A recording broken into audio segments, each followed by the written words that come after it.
我们开封姑娘果泡酒，姑娘果自身有一点淡淡的类似奶油的口感，但果味不太明显，所以我用多种水果组合泡酒。酒体是很纯净的棕红色，看起来满满的高级感。入口是一种综合的果香，有些许草莓的清新，后口是乌梅的酸爽和厚重感，还夹杂一丝姑娘果淡淡的奶香味，让酒体更加细腻顺滑。桑葚闷闷的感觉没有了，综合果味比较明显，而且后口乌梅带来的酸爽又让人回味无穷。这款水果泡酒的果香比较内敛，需要细品才能慢慢体会到它的变化和层次，所以个人感觉姑娘果加草莓加桑葚加乌梅泡酒5颗星。今天我用6款酒来泡胭脂梅，去年测试过青梅、小黄梅和胭脂梅，相比较来说，胭脂梅前口的梅香和口腔中的厚重感是最丰富的，而且颜色也是最漂亮的，所以今年只用胭脂梅来做不同酒的口感测试。首先倒入晾凉的开水，然后撒一些盐，搅拌均匀，浸泡大概半个小时，清理干净，捞出晾干。梅子用牙签扎眼，这样可以更快更好的浸泡口感。干净的瓶子我一般先用少许酒再冲洗一下，才放入水果。每瓶放入胭脂梅120克，冰糖16克，然后倒满对应的酒，大约200克左右。最后把自己打印的标签剪出来，贴在每一个瓶上，以做好区分。因为梅子的酸爽会带来一种类似直击灵魂的穿透力，口感非常美妙，所以梅子酒是市面上最常见的果酒。这次6款胭脂梅泡酒的开封视频还得辛苦大家等半年后才能看到。去年的胭脂梅泡酒我只用过二锅头和伏特加，口感都非常不错。我今年期待其他的几款酒能出现有意外惊喜的口感，还有前几天胭脂梅加乌梅的组合，我也期待能达到预期的效果。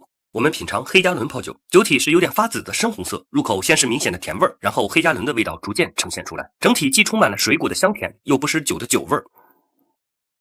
黑加仑让酒味更加柔和，酒又提升了黑加仑的香甜。这款是目前遇到的泡酒中酒味和果味都很明显，而且又融合的非常自然饱满的一款。这次的黑加仑泡酒做了一个新的尝试，用60度低温水浴的方式来缩短浸泡时间，60度恒温5个小时，再拿出来常温浸泡3-4天就可以打开喝，让我们不用苦等几个月就能最快的喝到想要的果酒。水浴的温度不宜太高，那样会破坏掉水果里的营养成分，还会产生一些闷闷的果味，丢失掉清爽的口感。黑加仑泡酒前口少了一点果香，但后口黑加仑的滋味非常饱满。之后我想加入橙子试试，来提升一下前口的香气，所以这次的黑加仑泡酒个人感觉是4星半。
我们开封杨桃橙子泡酒，酒体是淡淡的浅紫色，闻起来是橙子的香气。酒体入口没有明显的果味，但有一种吸引人的酸爽感，让你特别期待它中调的口感。随之而来的是橙子的果香，还有杨桃带来的酸爽和酸甜感。回味时又会有一丝橙子的香气，蓝莓带来的浅紫色也略显高级感。这款酒整体比较独特，刚入口时会让你有所期待，接着很快又喝到了想象中的味道。单论口感，个人感觉是5星。不过值得注意的是，喝完之后舌尖会有一点涩涩的感觉，是因为酒把杨桃里的草酸也溶解了出来，所以经常说喝杨桃泡酒有风险，确实是存在的。在泡酒时，杨桃一定要少加或者不加，身体在这方面有禁忌的人群一定切记不要喝哦。